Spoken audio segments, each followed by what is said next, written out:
A high school track meet resumed today under tighter security after a deadly stabbing last week. Good evening, I'm Steve Eager. And I'm Heather Hayes. That event was relocated to Little Elm from Frisco with strict requirements for parents and for students. Fox 4's Alex Boyer has more on the event and on the criminal investigation. Alex.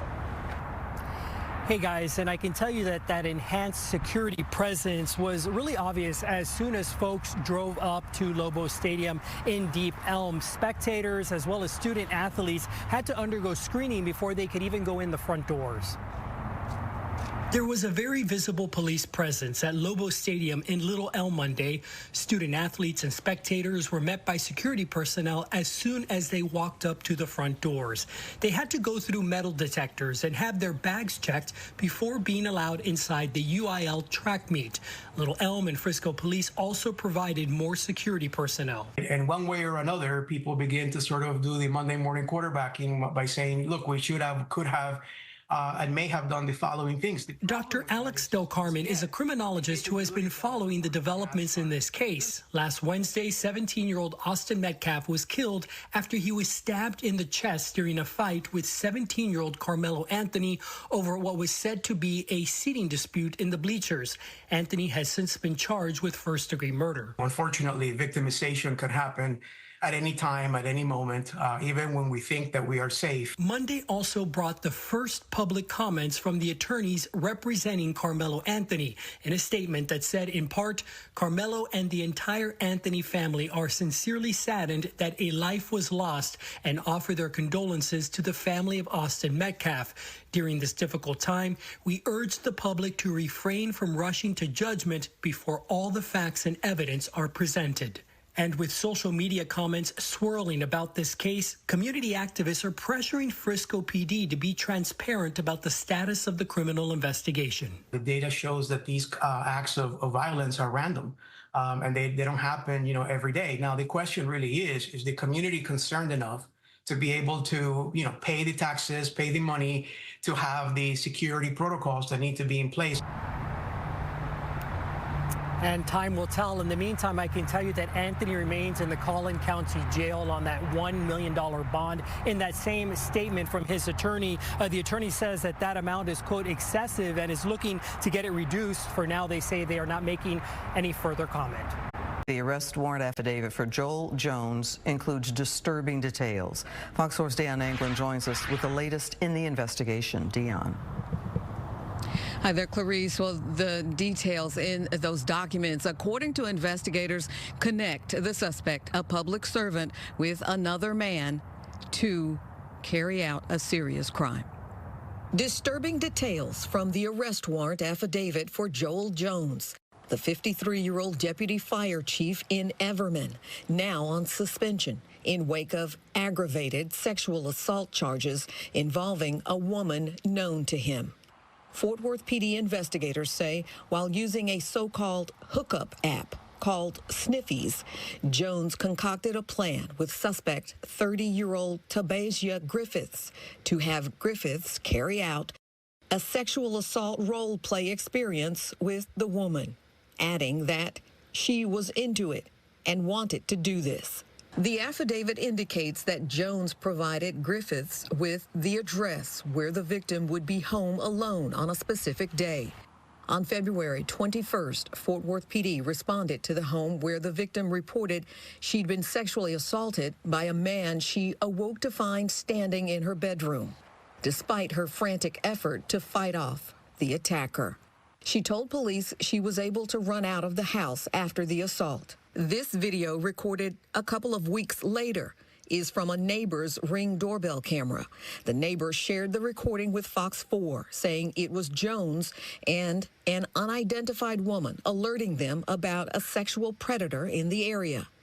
The visit before Jones's arrest and the alleged scheme unraveling. Griffiths was identified through a partial license plate and vehicle description the victim had given police. She later picked Griffiths from a photo lineup. Investigators, meantime, say Griffiths, after his arrest, shared details of the communication between him and Jones, despite Jones having deleted his profile and account on the app. The victim tells investigators she gave no consent for any so-called fantasy sex assault experience and had no knowledge of the plan. Now, police say that evidence in the case includes the cell phones of both men. The aim is to conduct a forensic search to uncover all communication between the two as it pertains to the alleged assault. That's the very latest live. Clarice, back to you. Dion, thank you. A North Texas man is now facing federal charges for allegedly threatening to open fire on immigration agents. Federal officials say he also threatened several Republicans and even taunted the FBI to come and get him. So they did. Fox 4's Amelia Jones live with the new details on the arrest. Amelia. Heather, Steve, while Robert King never escalated to physical violence, he allegedly admitted that the violence in the rhetoric of his post was increasing. I spoke with a former U.S. attorney who says federal authorities can't take the risk, and threats like this must be taken seriously. 35-year-old Robert Wilson King is facing federal charges for threats posted online against federal law enforcement. According to the criminal complaint, federal investigators flagged a social media post made by King on March 29th, stating in part, quote, "If I see ICE agents in my neighborhood, I'm opening fire." The post ends by stating, "ICE are not real cops. They are a secret police force with no real legal authority. Kill them." Investigators say on a different social media platform, King allegedly posted that he wanted to, quote, "double down on his threat to shoot and kill ICE agents." It's very serious. Richard Roper is a former U.S. attorney for the Northern District of Texas. Federal law enforcement agents, like any police officer, shouldn't worry about being assassinated just because they're doing their job. The criminal complaint details a string of other posts made by King that show his alleged violent rhetoric. One of the posts was directed at Texas Governor Greg Abbott. King allegedly called Abbott a monster and wrote that he hoped Abbott, quote, "burns alive." King also made similar posts about President Donald Trump and U.S. Secretary of the Department of Homeland Security Kristi Noem. So that's the problem. When threats, this is why it's a crime. When threats are made, you have to take people at their word. And the many posts that he had were getting more vitriolic. He even acknowledged the increased violence in his posts. According to the criminal complaint, King allegedly posted, quote, "Some of my friends have noted that my rhetoric is growing increasingly more violent. Yes." You know, the hope is that charging people like this is a deterrence, and people will think twice before they post stuff online or say something. A witness told police that King was living out of his car at the time he was arrested in Kaufman County. If convicted, he faces up to 5 years in federal prison.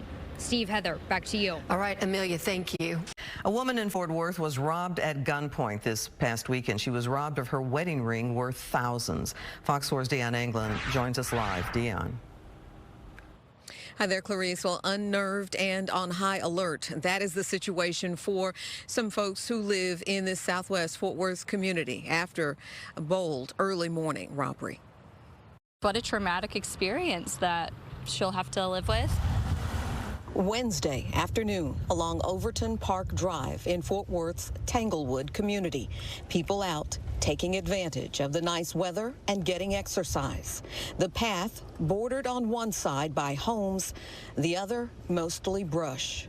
That landscape on Monday morning around 6 a.m. played a part in a robbery. This suspect jumps out from the wooded area. Police say the suspect approached the two women who were jogging together. All dressed in black clothing and even had a black mask on. Jumped out from behind the bushes, started demanding money immediately numerous times, and had a weapon in their waistband. They could visibly see the gun, and one of the victims took off running. The other one ended up giving a very personal, valuable item, which was the wedding ring. Police say the man got away with the woman's wedding ring, valued at around $7,000. Investigators are looking through Ring doorbell camera video, hoping for leads. We know several families in the area, and I think they've been checking. I know that other families, they've come to their door and checked. Callie Galati and her family have lived in the area for 4 years. She is unnerved by the bold robbery in an area she once felt safe. That's the time we're all getting up and ready for school, and to hear that somebody would be in the neighborhood with a gun is so scary. We walk with friends, and as moms, you know, there's only so many hours in the day that we can get out and about, and right before school is one of those times. And to feel safe in your neighborhood is, I mean, to take that away from the neighborhood is just an awful thing. Police have a mere vague description to go on, pointing out the man was tall, around 6 feet, and wore all black clothing. However, his face was covered. Now, our detectives have looked through specific cameras in the area, but if you haven't been reached out to, or you do have cameras and you're just realizing this specific date, again, April the 7th, it was this Monday. And that was around 6 a.m., 6 o'clock in the morning. And if you have information, anything, or you think you may have Ring doorbell camera video, you're urged to contact Fort Worth Police right away. It's the very latest live. Clarice, back to you. Dion, thank you. Fort Worth police have not yet made any arrests in a deadly crash that killed 3 people. The family of 2 young women involved in that crash are mourning a loved one while hoping the other pulls through. Fox 4's Peyton Yeager, live in Fort Worth with the very latest. Peyton. Steve, and one of the survivors of this crash, an 18-year-old girl, she is here tonight in ICU at JPS Hospital with multiple broken bones and internal bleeding. That 18-year-old survivor, she lost her older sister and her friend in this crash. Give your sister a kiss. Can you give Lonnie a kissy? These 2 young children, now without their mother, 19-year-old Kiana White. White's family tells Fox 4 she was one of the 3 people killed in a weekend pileup crash in Fort Worth. Remember her as she was? Sweet, caring. She had a heart of gold. She loved her children. Tuesday evening, Delilah Mathis says she lost one daughter, and her other daughter, 18-year-old Kiara White, remains in critical condition at JPS Hospital. She was doing very good yesterday until last night. They had to do an emergency surgery on her.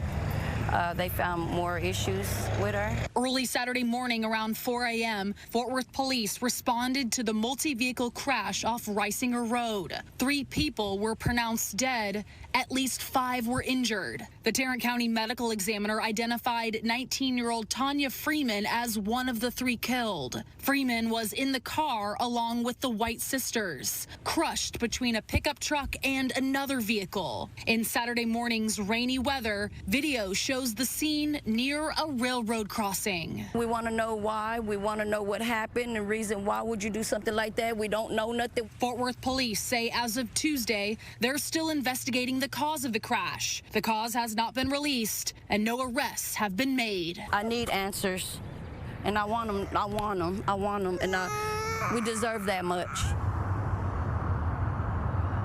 Now, 2 of the 3 killed have been identified by either the Tarrant County medical examiner or by family. The 3rd person who was killed, their identity has not been released. We are still waiting for that information to be public. Dallas police say a man arrested for shooting his romantic partner escaped from custody. He was able to walk right out of Dallas police headquarters and traveled 9 miles before officers caught up with him. Fox 4's Peyton Yeager live in Dallas with the story. Peyton. Heather and Steve, Dallas police, swarmed this spot overnight. Officers searched the building up and down. But then when they went back to rewatch the surveillance video, they realized the suspect walked out the front door and then took off running on foot. It was all hands on deck outside Dallas police headquarters early Monday morning. A shooting suspect escaped out the front door, according to investigators. The suspect, now identified as 25-year-old Josue Aguilar Murillo. Murillo was arrested late Sunday evening. Police say he shot his roommate twice outside their Pleasant Grove home during a disagreement. And I heard 2 gunshots, and then I hear one of the guys scream, and I'm like, hey, this is like one of those I'm hurt screams. So I'm like, I go check it out. Victoria Lynch called 911 and then took this cell phone video. First responders are seen hovering over an injured man on the ground. The victim rushed to the hospital with gunshot wounds to the hip and calf. An arrest warrant affidavit Fox 4 obtained on Monday says the victim told detectives later at the hospital he and Murillo were in a romantic relationship. In Spanish, he had said, he was saying about his leg, I think they're putting handcuffs on him. Murillo was handcuffed handcuffed and taken to police headquarters. The arrest warrant says officers placed Murillo in an interview room and started to write the report while waiting for family violence detectives. But once the detectives walked into the room, Murillo was gone. The room left unlocked, according to police. Security cameras showed Murillo exit out the front door past security at 12:18 a.m. Monday. Nearly 4 hours later, Dallas officers noticed a man matching Murillo's description walking down Sain Road near the original shooting scene. Murillo made it 9 miles from the police station. Police noticed the suspect still had blood on his white shoes and handcuff marks on his wrists. A Honduras passport confirmed Murillo's identity. Murillo now sits in the Dallas County Jail facing charges of aggravated assault causing serious bodily injury and escape while arrested. He also is on an immigration hold. And Heather and Steve, we still do not know if Murillo got a ride from here to Pleasant Grove or if he walked here from Dallas headquarters to Pleasant Grove. It's about a 20-minute ride or a 4-hour walk. Last check from the victim, he remained in the hospital. He's expected to survive. Around 2:16 a.m., we had 2 suspects that arrived here in an older gray Chevy Silverado. You have video of them? Yes, we do. Tell us about what they look like. So there were 2 younger Hispanic males, maybe about 20 to 25 years of age. The driver was wearing a red hoodie and he had blue jean shorts, and then a passenger was wearing a black shirt and blue jeans. They went inside of the store, bought some things.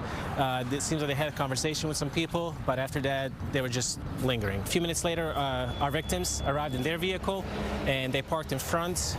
Passenger, who was our victim, he walked inside of the store, also did a transaction. A few minutes later, suspects both walked back towards that truck. And for some unknown reason, the suspect in a red hoodie pulled out the weapon and fired off 1 round into the air. People out here? They were alarmed. Everybody was alarmed. People scattered, started running away. One of our victims, who was the driver, was trying to figure out what happened. In the meantime, the passenger walked back inside of his pickup, and then the suspect started driving off. The passenger, the gentleman in the black shirt, displayed a firearm and then it fired off around towards the victims and striking the victim that was a passenger once in the neck. Do we see their faces well at any time? Yes, we do, absolutely. So let me ask you, Detective, if you know them, will you know them? Absolutely. If you know who they are, once you see them on the video, you'll know who they are. But I just need some help, public's help to identify these 2 suspects.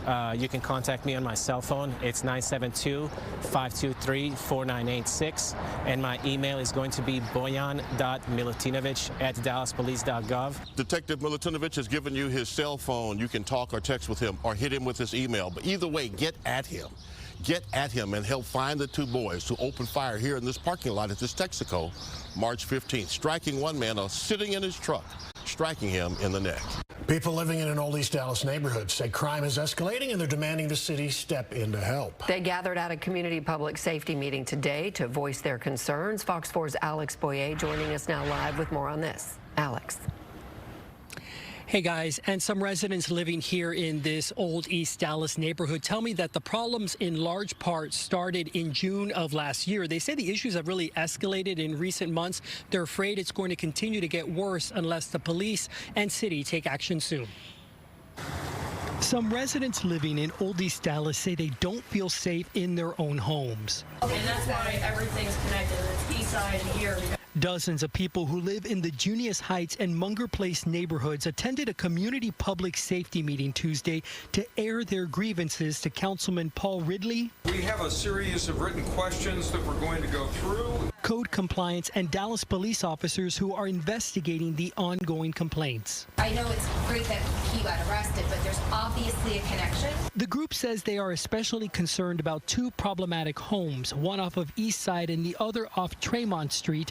The issues on Tremont Street started back in June of last year when new tenants moved in. That they have received complaints on this location.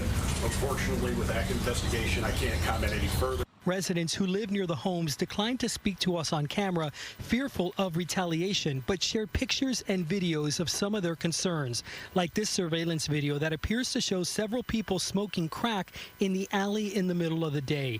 This picture, taken by a resident, appears to show some people buying drugs. Others show people coming and going from one of the homes that is supposed to be vacant. Is much more than just nuisance neighbors. There is definitely a criminal element there, and I don't know what we can do or what we can continue to do. Dallas police say they are aware of the problem and are urging folks to continue documenting and reporting what they see. Residents are fed up. We have all come together to really resolve these issues.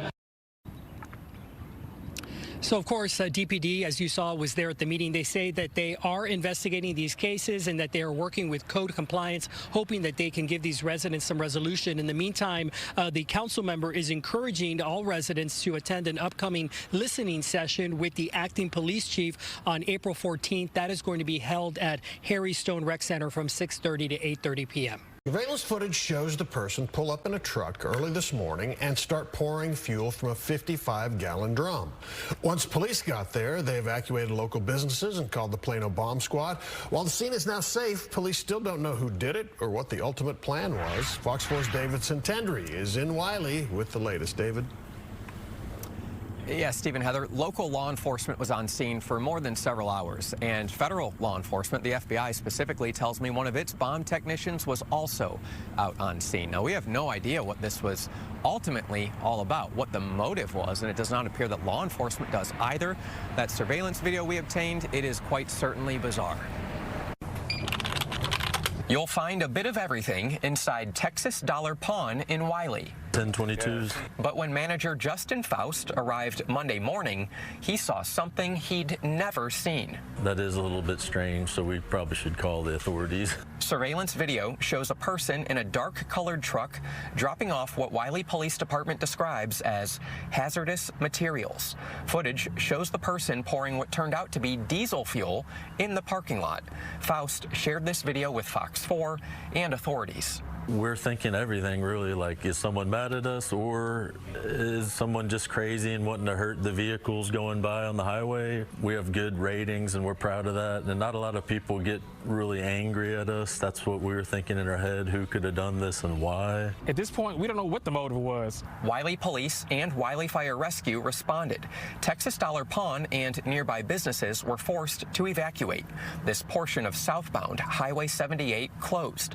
Plano Police Department's bomb squad assisted. It was a 55-gallon drum, a propane tank, and a bucket of some sort with flammable material. The bucket did have some type of tape over it. Wylie PD says diesel fuel was poured onto the objects. And so we don't know if the individual had any desire to set it on fire. We don't know what the plan was at this moment. Plano's bomb squad rendered the scene safe Monday afternoon. Wylie Police Department, however, will not confirm what it discovered inside the bucket. A photo provided to Fox 4 appears to show aerosol cans and dozens of golf balls scattered across the parking lot after the bucket was worked on by the bomb squad. Maybe he wanted those projectiles to hurt vehicles or even our building. We're not real sure about that. It's been a couple decades since Texas Dollar Pawn says it's been in the news spotlight. That was for a controversial statue of Bigfoot. Yeah, nothing since the Bigfoot story back in the day. Monday's discovery, much different. It smelled like gas. Faust just glad what he stumbled upon did not lead to injuries. We're supposed to have some roofers look at our roof, and I thought maybe it was the roofer that dropped some materials off. Of course, Wylie Police Department is still investigating. If you have any tips, have any idea of who's responsible for this, you can give them a call. Steve, Heather, back to you. Hey, David, I have a question. Do they have anything of this guy trying to light it? Because I know diesel fuel, like if you have a match, it's really hard to light diesel fuel with a flame. Anything else than what we saw here on TV? No, that's a great question. We have not seen evidence to show that, no video evidence that we were presented to show that, so it's just, again, quite bizarre that this person would drop all that stuff off there and then just leave. All right, Dave.